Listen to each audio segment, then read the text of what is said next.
รณังคัจฉามิสังโฆเจหังกวิสัญญตวาสเกมันจะสังฆสหัสสานินัมมามิสิรัสสะสังฆัมมังจะสังฆังจะอาสเดนะนัมมามิตารานุภาเวนันตวาสัพเพอุปันนเวหเนกาอันตรายามิวินัสสันตุเตนะโตสังโฆเจมันจะมัญญสัญจะจตุวิสันติสหัสอาสัตตะสัตตะหัสสานินามามินิตัสสะหังเดธัมมันจะสังฆังจะอาระเดนะนะมามิอารังวาเวนันตวาสัพเพอุปันนเวหเนกาอันตรายามิวินัสสันตุเตนะโตสัมโพเทนะโวตนะสันเตหันตยันตานิสัสสะหัสเวสันนิสัสสะหัสสานินามามิสิกะสังฆัมมันจะสังฆังจะอาคะเดนะนะมามิ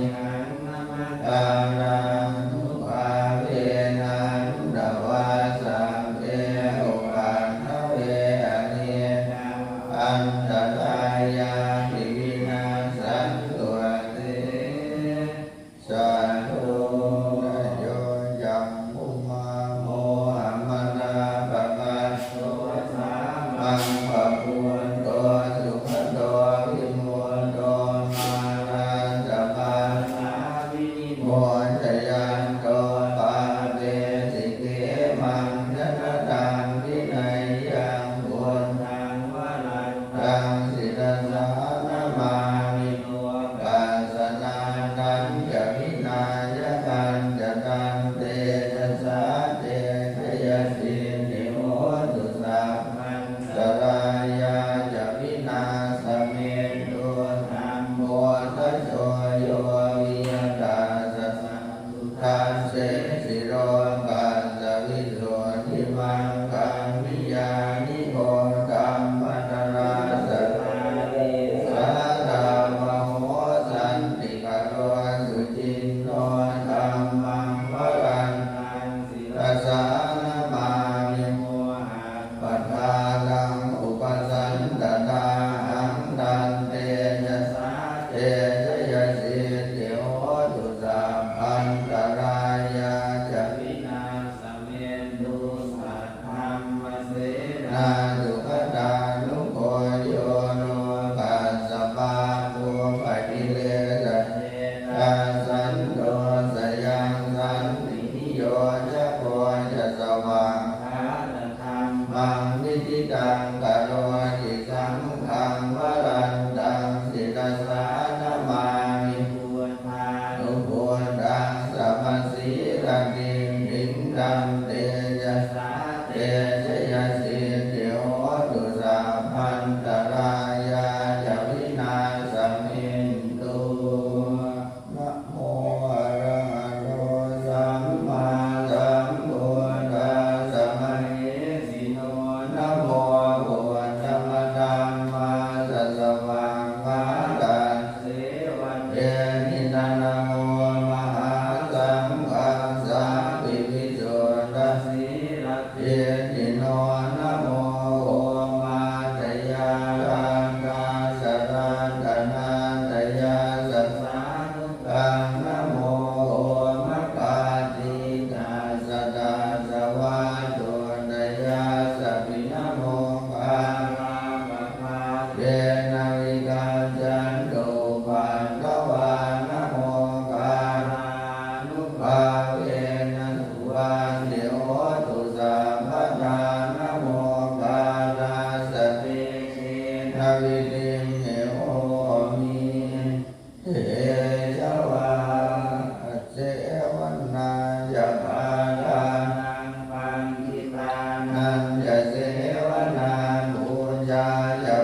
จยาวา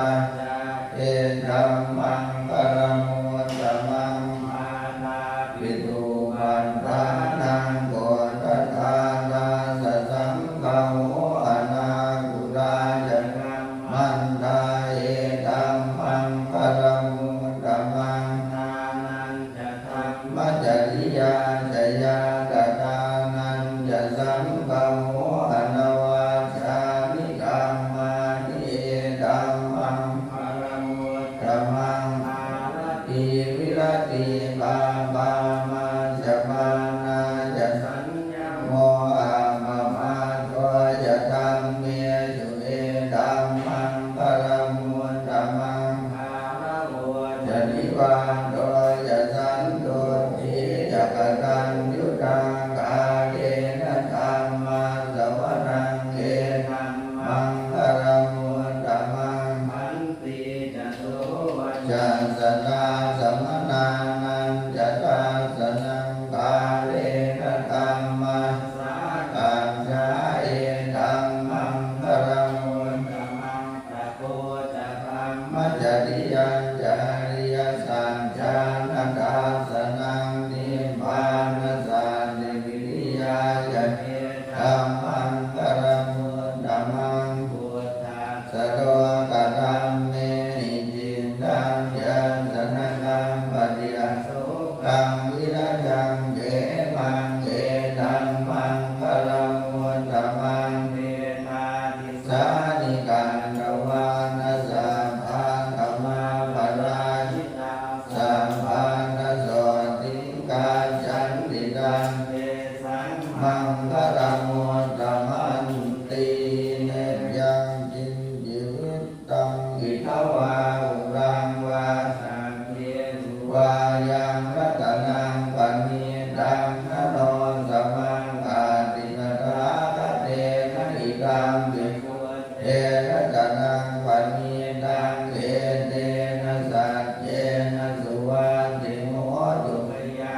ราคังอมตังปณิตังยะตัสสังขยามุนีสมาหิโตนะเตนะธัมเมนะสมาธิกินจิตังวิธัมเมรัตนังปณิตังเอเตนะสัจเจนะสุวัตติโหตุยังควรละเสโท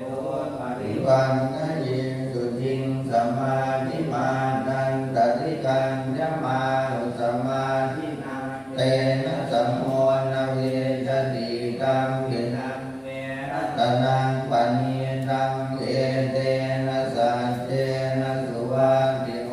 ตุเยปุคละหันตสตังปัสสันตายันตาดิเอตาดิยุคานิโหติเตนะกิเนยาสุขตันตสาวกาเยเตสุตินนานิมาวิธัมวิสังเขรัตนังปณิตังเอเตนะสัจเจนะสุวัตติโหตุเยสุปโยนตามนัสสานังเมนะนิกามิโนโคตมัสสาสนังมิเตปันติปันตามตังวิไคหรังตามุทานิพุติงคุญจมานาอิดังเกตังเขรัตนังปณิตังเอเตนะสัจเจนะสุวัตติโหตุทีนังปุรานังระวังนาติสัมภวังวิราชจินตายติเกมวาสมิงเตหินะปิชาวิโรติจันตานิปันติทีรายทายังปฏิโพยิธัมวิสังเขรัตนังปณิตังเอเตนะสัจเจนะสุวัตติโหตุกตัญญูยมา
สีวาสัมเวสันตาภวันตุกิตานาภะโลกามังนิกุมเอตนาติมันเยกะกะกะจินังมินติมยาโลสนาปฏิปัสสัญญานันยมัญญาสัตโตกามินเทยมันอายตานิยังปุณังอายุสาเอกัมปุตตมนุราเอวังปิสาภะบุญเดสุมาณสัมภาวะเยอปริมาณังตัญญาภะโลกาสมิงภาณสัมภาวะเยอปริมาณังตังกัตโตยะติริยังจาสัมปันตังกเวรังกัสสมานังอินทันจรังนิสินโนวาสยานโนวายาวตาสมิงกามิเอตังสติงคติกริยตังมะเมตังยิหาตังอิทธมาหุตินจานุปปัมมสีลวาทาสเนนะสัมปันโนทาเมสุวินัยยะเจตังนาหิชาตุภาปัสสยังปุณเรติติโนปังเชอิเมตังเมตังเทราบดีอิเมสัพพยามุตเตอิเมเมตังธัมมาโพธัมมะเกหิยาภาภะเกหิเมเมตังวิภาคะเกหิเมจตุปะเทหิเมเมตังพะอุปะเทหิเมมามังอภามัตโตหิงสิมามังหิงสิวิปาทโกมามังจตุปะโนหิงสิมามังหิงสิพะอุปะโทสัพเพสันตาสัพเพมานาสัพเพปุณณาจะเกวตาสัพเพปัตตลานิปัสสันตุมากินจิปาปมาทมาอัมมมาโนพุทโธอัมมมาโนธัมโมอัมมมาโนสังโฆปมาณวันทานิสิติงสัพพานิหันิเวสิกขาสรมเทอุนทานาทิสระโภโมสิกากตาเมราตาเมปะริตาปฏิกัมมันตุปุณาลิโสหังนะโมภะคะวะโตนะโมสัตตังนังสัมมาสัมพุทธานังอุเอตยังจังอุปาเอกราชาอริสวรรณโนปะระเวปะวาโสตังนังธรรมสามิอริสวรรณังปะระเวปะวา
อกันตังพุทธา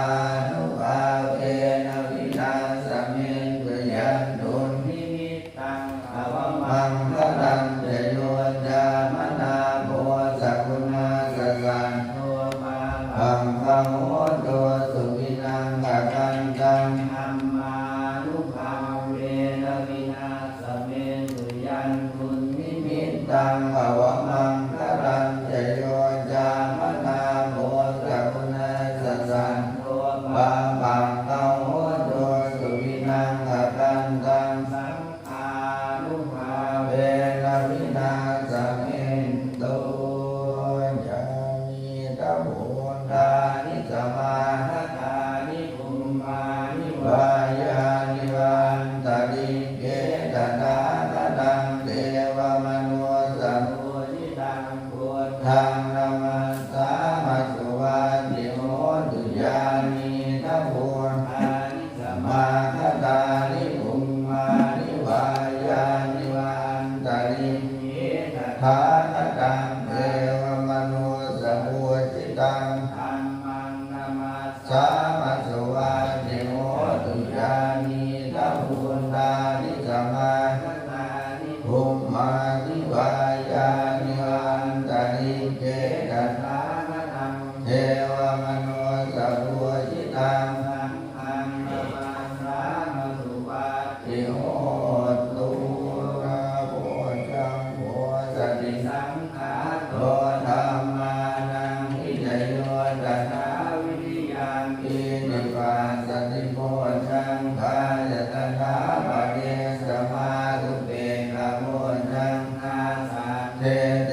สาปนาสินามุนินาสัมปนาคาตาภาวิตามะมุนีกะนาสังวันตันติยามินจายนิพพานายะจะโพธิยาเอเตนะสัจวัชเชนะโสติเต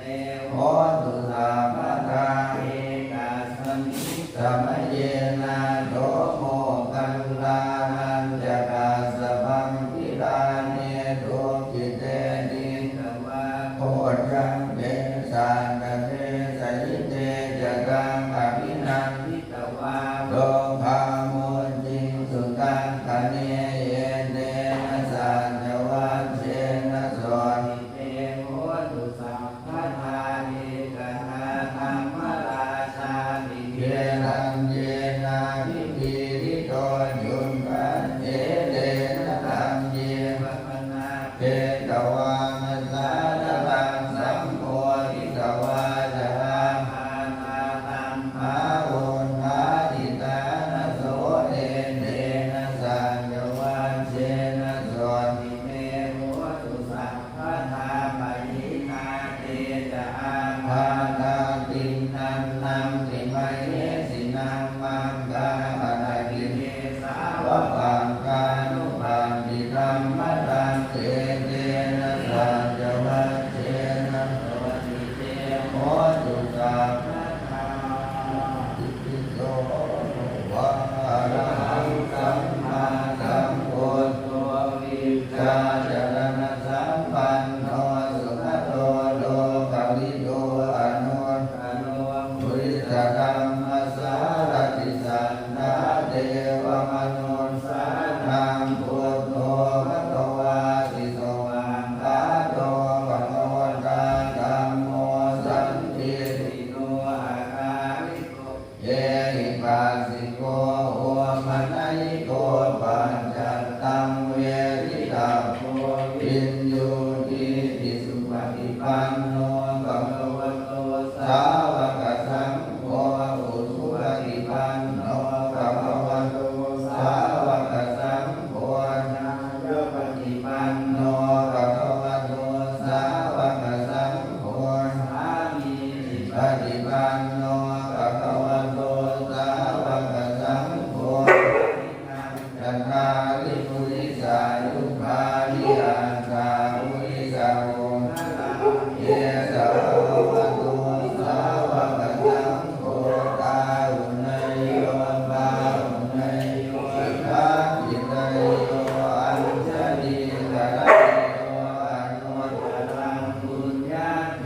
ตังโลกัสสะ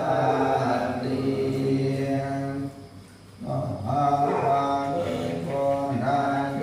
อิตายะสัพพปานินังปุเรตวาปารมีสัพพะปัตโตสัมโพ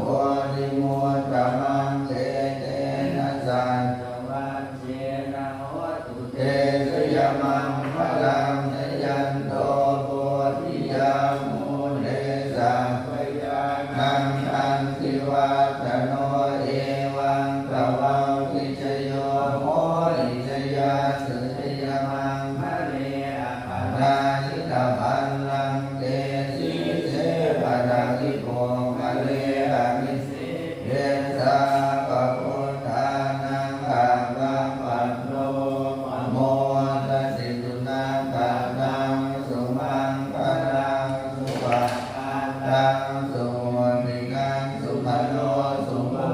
โตจัตติธัมมังมัจจาริสุวัฏาปินังกายกัมมังวาจากัมมังวัฏาปินังวัฏาปินังมโนกัมมังปฏิปิเตวัฏาปินาวัฏาปินาทิตัสสวานะบังคันเตวัฏาปิเนสัพพันโตวาบุญตะนังโกตะนังบุญตะมังมะรังกิตังเทวมนุสสานังบุญตะเตเชนะโสตินานังสันตุปันตวาสัพเพทุกขาภูปัสสะเมนตุเตสังกันตวาธัมมังตะนังโกตะนังบุญตะมังวะรังปฏินังภูปัสสะมะตังธัมมะเตเชนะโสตินานังสันตุปันตวาสัพเพภูปัสสะเมนตุเตสังกันตวาสังฆังตะนังโกตะนังบุญตะมังวะรังยังภาหุเนยยังสัมปะเตเจนะโสตินานาสันตุปันตวาสัพเพโลกาภูปัสสะเมนตุเตมัคคิเมสรณังปัญญาพุทโธเมสรณังวลังเยเตนะสัจวัญเชนะโหตุเตชยมังพลังนาทิเมสรณังปัญญา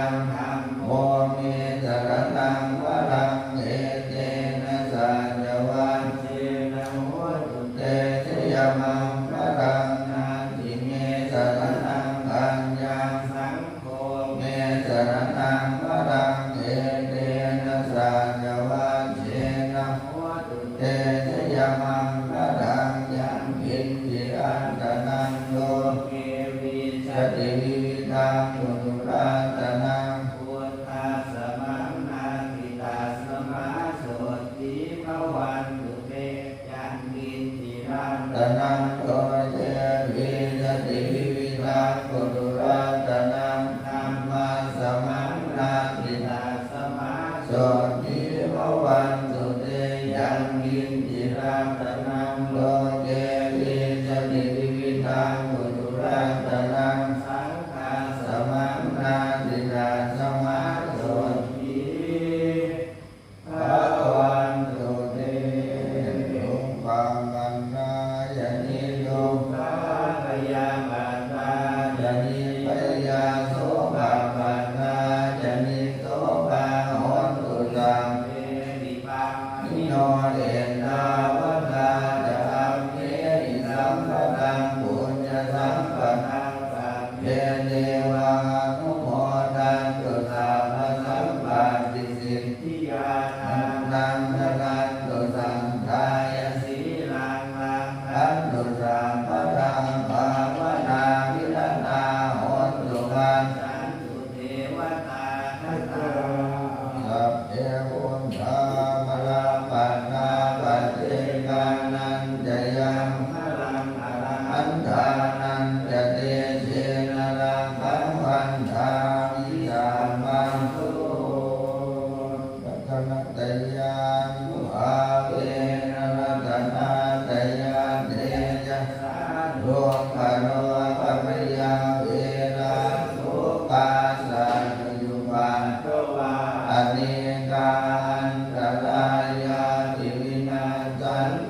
เสสัตโตชยสิทธิพนัง ลาภังโสติปัฏยังสุขังวรังสิริอายุจวัน โนจักโมกัง พุทธิจยาสวาสกวา สาจะ อายุจชีวสิทธิ ภิภวันตุเตภวันตัง พมังกรังรังกันตุสังกั เทวตาสัพพพุทธานุภาเวนัสสะโสทิภวันตุเตภวันตุสัพพมังคลังรัง กั วัน นตุสังวเทวตาสัง พระธรรมานุภา ภาเวนัสกาโสติภวันตุเตภวันตุสัง พมังค รั ลัง งรังกันตุสังวเทวตาสัง สังฆา อานุภาเวนัสกาโสติ ภวันตุเต นักตันเตยะปัง พุทธานังปาปะคานิวรณังปริตัสสะทุกขาเวนังขวาเมสังอุปา ปันเทเวนังคันเตยะกัมพุทธานังปะปัง คานิ วาทนาปรินันสานุภาเวนังตวาเจสังอุปัน วเวนั นั ง งคันเตยะกัมพุทธานังปะปัง คา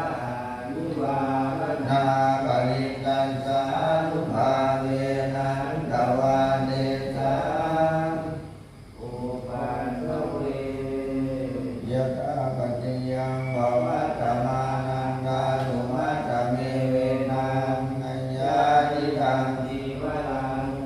สาธุภาวุญชโกจะบุคคโรตาตุมัจจโกนิสัจโกนิจิโวสุญโย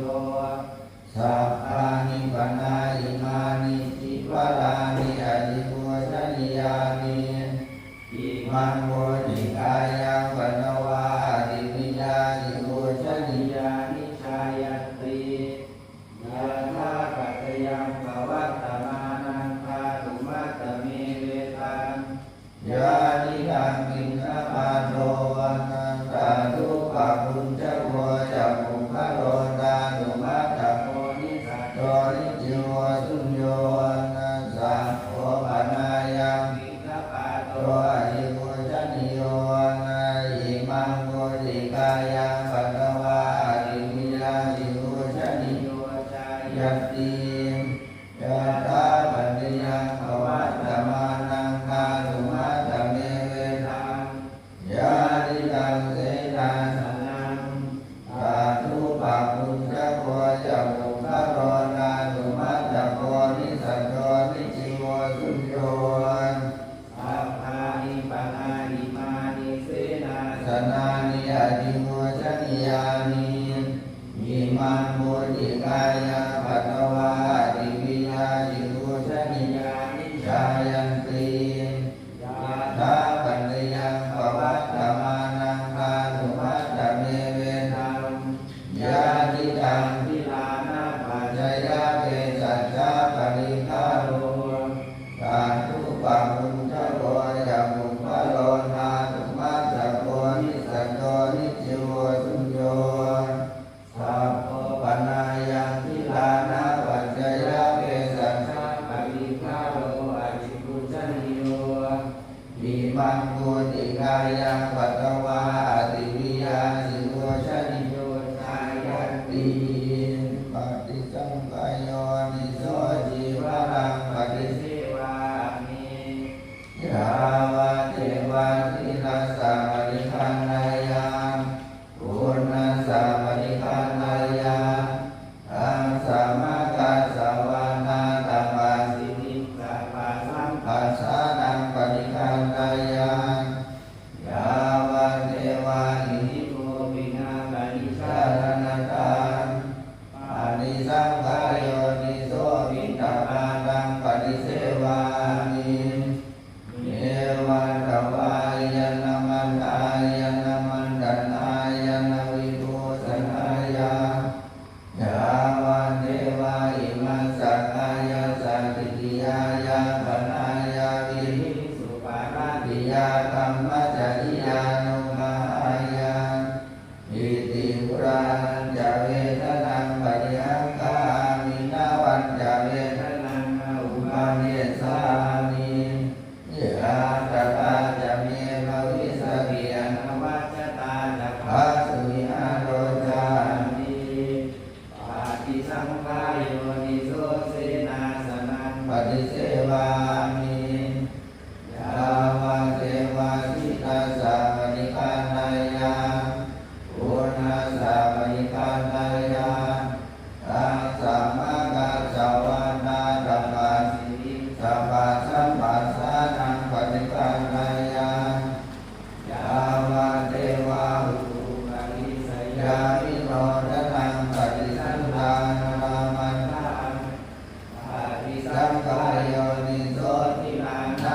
นะโมตัสสะภะคะวะโตอะระหะโตสัมมาสัมพุทธัสสะ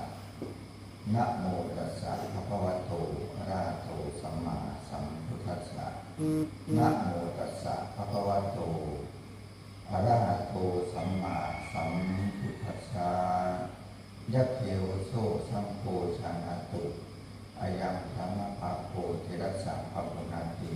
อวเสสาภาคาภะปุนันติภิกขุนังสะสามเณรนังอาทานังยะถาสัพพังอริปุญจันตุสาธุนะโมทำนองที่พงบัตรหรือนะโมหลังอารัมภบทบางอย่างจากเรื่องอย่างอารัมภบทจากพระวินัย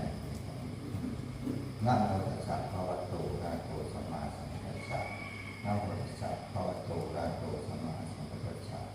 นะโมตัสสะภะคะวะโตอะระหะโตสัมมาสัมพุทธัสสะพุทธังธัมมังสังฆังนะมัสสามิณ บัดนี้จะได้แสดงอุปสิกขาวันนาพระวินัยคถาสืบต่อไปขอจงฟังและตั้งใจฟังโดยสัจจะเคารพคืออายังพระวินัยคถาสาธาริสมันเตสังฆเขตพันตีธรรมยังนยกถาสาธุตรังทัฏฐามาเสสาธุสาธุสาธุอนุโมทามินะโมตัสสะเทศก็ให้ใกล้เคียงกันมันแยกกันกับนะโมเทศกับนะโมให้ศีลกับคล้ายๆกันคล้ายๆทุกบทหรือทุกคำนองเราไม่ต้องรู้รู้บนเกิดไปต้องตั้งสติไม่รู้รีบถ้ามันไม่มีเวลาอย่างที่เราบอกสอนกาลเทศะอย่างวันนี้ก็ต้องรีบบริหารตัวเองให้เข้ากับเวลาควรจะรีบก็ตัดเลยก็ได้รู้จักพระวัตกาลเทศะรู้จักตัวตนบุคคลเราเขารู้จักสังคมรู้จักแต่ละสิ่งที่สุดมันก็จะพอดีจะทำที่จะทำมา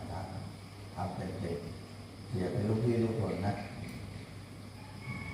อย่างนะโมโพธิปัสนะโมตัสสะภะคะวะโตอะระหะโตสัมมาสัมพุทธัสสะนะโมตัสสะภะคะวะโตอะระหะโตสัมมาสัมพุทธัสสะนะโมตัสสะภะคะวะโตอะระหะโตสัมมาสัมพุทธัสสะลักษณะแบบนี้จะเป็นเอาใช้หลักแค่นี้ว่าเรียกว่าวันนี้รีบก็ไม่ต้องทำเลยดีกว่าถ้าผมมีภารกิจจริงๆนะถ้าไม่มีภารกิจก็ยืดไปนิดหน่อยช้าหน่อยก็เป็นไรเพราะมันได้ทำนองที่หลวงพ่อประเมินด้วยการทำงานทำไมหลวงพ่อถึงหลวงพ่อทำไมหลวงพ่อมาดูเกมตอนเช้าจริงๆผมนั่งทำไม่ได้ผมขนาดมันเอาเทียบเหมือนกับคำถามโจทย์ถามก็ถามถ้าหลวงพ่อเนี่ยจะพูดเป็นประเด็นไป3 เรื่องหรือ5 เรื่องนะครับแต่เราพบกับมาถามเราคนเดียวทีเดียวเท่านั้นเสียเวลาไปทำถ้าไปทำเนี่ยก็ได้งานเยอะแยะจะต่างกันเวลาพวกมาถามใครก็ได้ถ้าถามกับ3 คนก็รับรอง5 นาทีไม่ถามแน่เนี่ยนี่แหละวิธีการถามเราเช่นกันเขาจะชื่อเราไปทำอะไรที่ไหน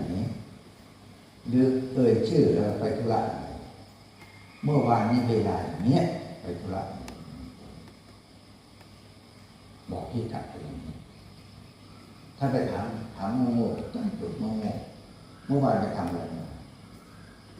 ถ้าเป็นพวกอะไรเราก็พูดได้พวกเราทั้งหลายเกิดหมดบ้านเลยไปทำอะไรมาอันนี้ได้ ถ้าถามเจ้าจงคนเดียวจะถามว่าไปหมดวัดเลยเนี่ยไปทำอะไรมาตั้งแค่หน้าที่คนเดียวนี่ต่างหากที่มันทันการใช่ไหมครับทำอะไรก็ช่างถ้าพูดถึงไม่เอาง่ายๆเลยไปงานผมไม่ได้หลวงพ่อนิมนต์พระหลวงพ่อนิมนต์ไปงานผมแน่เมื่อเลยนิมนต์ไปงานเลยเมื่อเลยเวลาเลย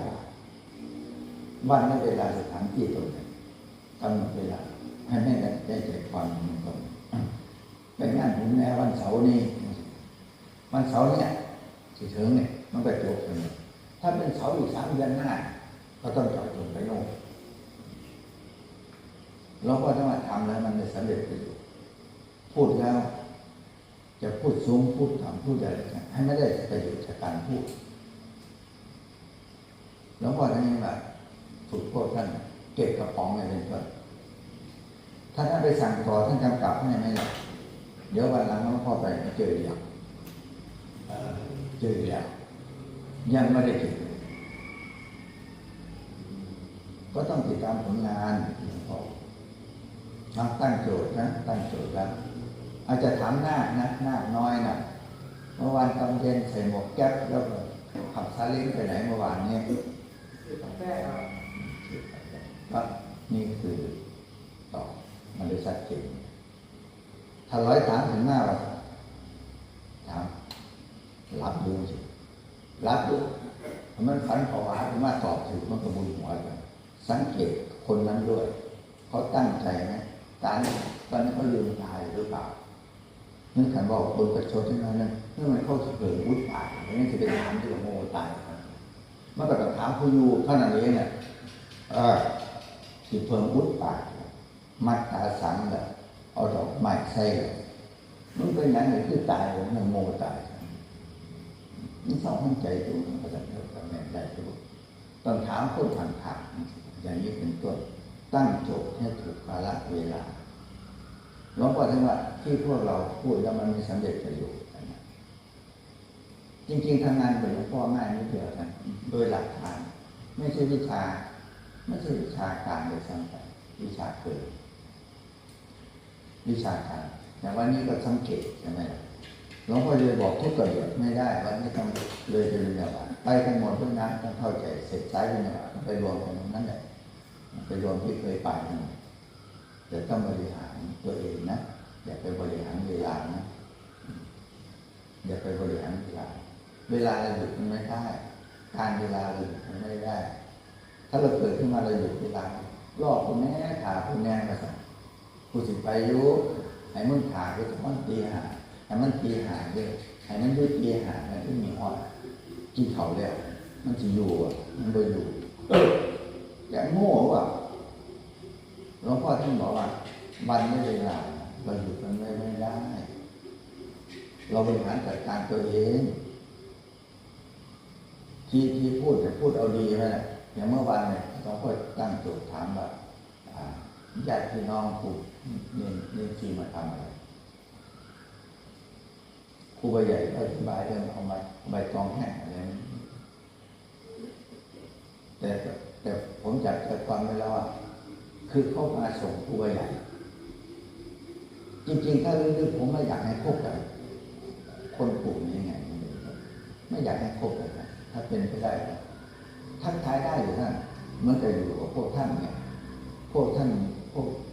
อย่างชาติหลวงพ่อพวกท่านไม่มีเหตุผลเท่าหลวงพ่อมีปัญญาและชัดเฉียบแหลมกว่าเยอะแต่ผมมาอยู่กับท่านได้มันเป็นแต่มันเปื้อนกันไหมมันก็ไม่เปื้อนแต่ถ้าเราเคยมีตำหนิมีตำหนิเขาเรียกว่า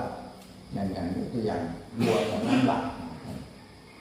ไม่ต้องพูดถึงกาเกินยิงผ่านเบอร์ดึงยิงผ่านท่านไม่ต้องพูดถึงอีแดงยิงผ่านท่านมันก็ผวาใช่ไหม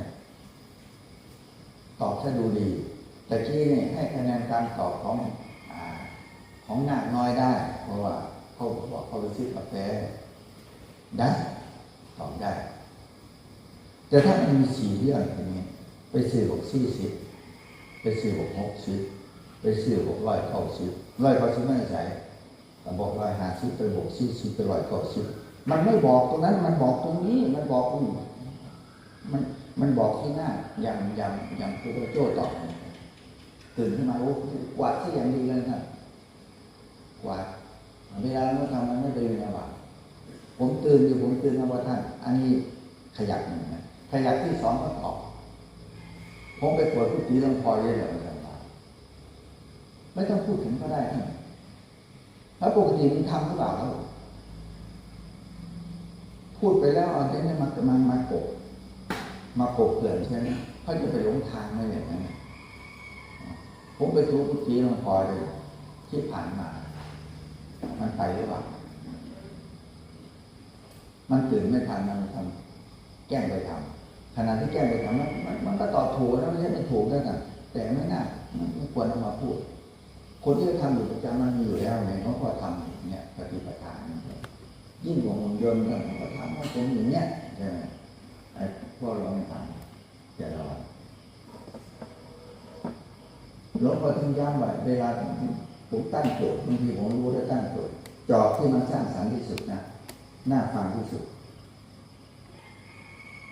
อันนั้นถ้าพูดโดยสันดานคือสันดานอุปนิสัยของคนจิตมันชอบอะไรต่างๆใช่ไหมจิตมันชอบปกปิดตัวเองหลวงพ่อพูดได้อย่างนั้นได้มากกว่าในซ้ำไปถ้าแต่ผมไม่เอาเมื่อวานนี้จะพูดถึงตลาดตอนต้นไปชมไม่ได้เมื่อวานจริงๆพวกผู้ตำรวจมันเอาโทรหลวงพ่อไปมันสอบถามอะไรบางเรื่องอันนี้หลวงพ่อพูดเรื่องหนักเป็นเรื่องเบาหลวงพ่อไม่หนักใจหรอกแต่พ่อทำไมโทษท่านถ้าเขามาตรวจมันเลยพังที่หน้าเลยนะเข้าใจพังที่หน้าเลยนะเมื่อวานเนี่ยเขายังไม่โทรมานะครับแต่พ่อเบอร์โทรหลวงพ่อไปแล้วหลวงพ่อบ้านเมืองได้บ่อยส่งตุ้งขันว่าเขาจะเข้ามาเอาง่ายๆนะเขาจะเข้ามานะผมไม่ได้พูดเล่นๆนะผมไม่ได้พูดเล่นๆนะพวกท่านต่างหากที่ทำแล้วมันตกต่ำทำไมมันจมอยู่ที่ตรงที่เลนแล้วมันพยายามที่จะไม่อยู่ที่ตรงที่เลนหลวงพ่อไม่ได้ท้าทายกับเขานะครับแต่ก็ทำงานอย่างนี้เมื่อวานเนี่ยผมก็ถือกับรายงานบอกไอ้อาจจะกลับมาถามเรื่องบุตรผิดแล้วถ้าถามไปครูหลวงพ่อศรีแล้วทำไมหลวงพ่อมีทำไมไม่ถามเนี่ยเห็นไหมล่ะมันเป็นอย่างนี้จุดอ่อนในตรงไหน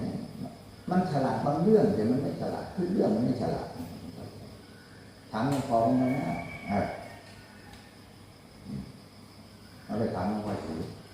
แล้วบางทีมันก็อย่างที่ว่ามันก็พูดไม่นั่นมันไปเชื่อมันได้ไอ้อามนี่แหละไอ้อามคือไปไอ้ออฟเนี่ยถูกแล้วมันเกินอย่างเงี้ยช่วงหลังเขาก็ทำงานนะมันไม่ขยับเพราะอะไรด้วยตอนที่ท่านที่มาท่านในนองที่มาจากเพชรบุรีก็เช่นกันก็มันจะทำลายอยู่ในตัวของมัน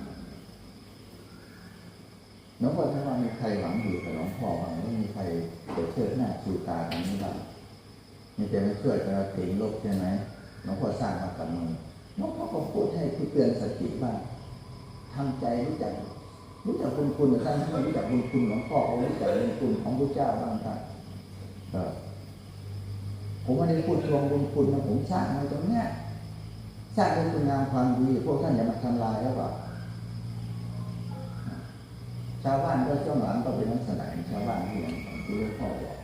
แล้วชาวบ้านนั้นไม่เคยคุยกับหลวงพ่อเลยเขาคุยกันเขาคุยไม่ใช่ไม่คุยใช่ไหมวันนี้ก็ไปบิณฑบาตหน้าศาลาการเก่านะสถานที่แถวเดิมนั่นแหละเขาไปรวมกันแล้วเสร็จแล้วทีนี้ใครจะมีน้ำใจบ้างมีหลวงพ่อนะถวายเขาเจ้าภาพต้องการถวายป้ายตอนสายนะมาเราทำงานไปตามลำดับแต่เรื่องอย่างอื่นทีนี้ หลวงพ่อต้องไปทบทวนนะว่าหนึ่งทุนไหวไหมสองทุกวันหลวงพ่อยังฉีดยาอยู่นะท่านครับโค้งตาไปเลยโอ้ลำบากหลวงพ่อจะแค่ตัวหนูได้ก็ไปงานช่วยแต่ตรงนั้นน่ะอีกอย่างจังเลยทีนี้ไม่น่าจะขอแม่หรือพ่อของหลวงพ่อถินได้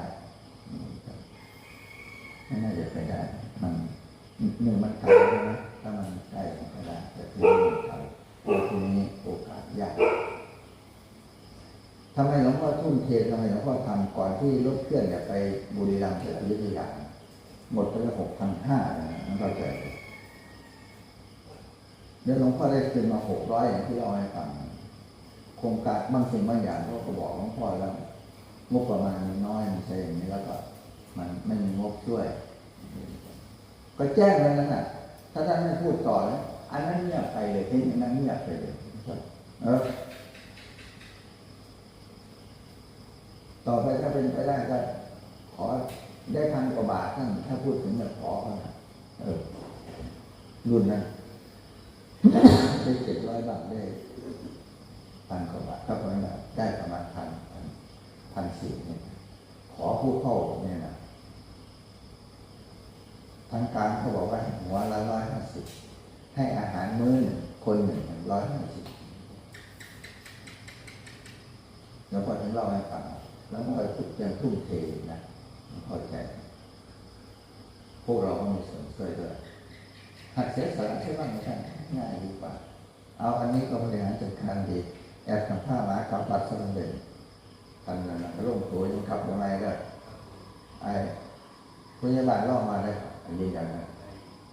รับปากจะไม่สามารถติดตัวอะไรกับติดมากบอกอันนั้นคือคนจริงเพราะว่ามีหลวงพ่อเล่าให้ฟังหลวงพ่อรู้จักนั่งฝังแม่เพื่อนเพลของแม่เขาเป็นวิทยาขายของที่ตลาดคนมาท่าประทายคนมาท่าประทายนี่จะได้หลายคนเนี่ยจะกระล้องพ่อไม่ได้กระล้องพ่อ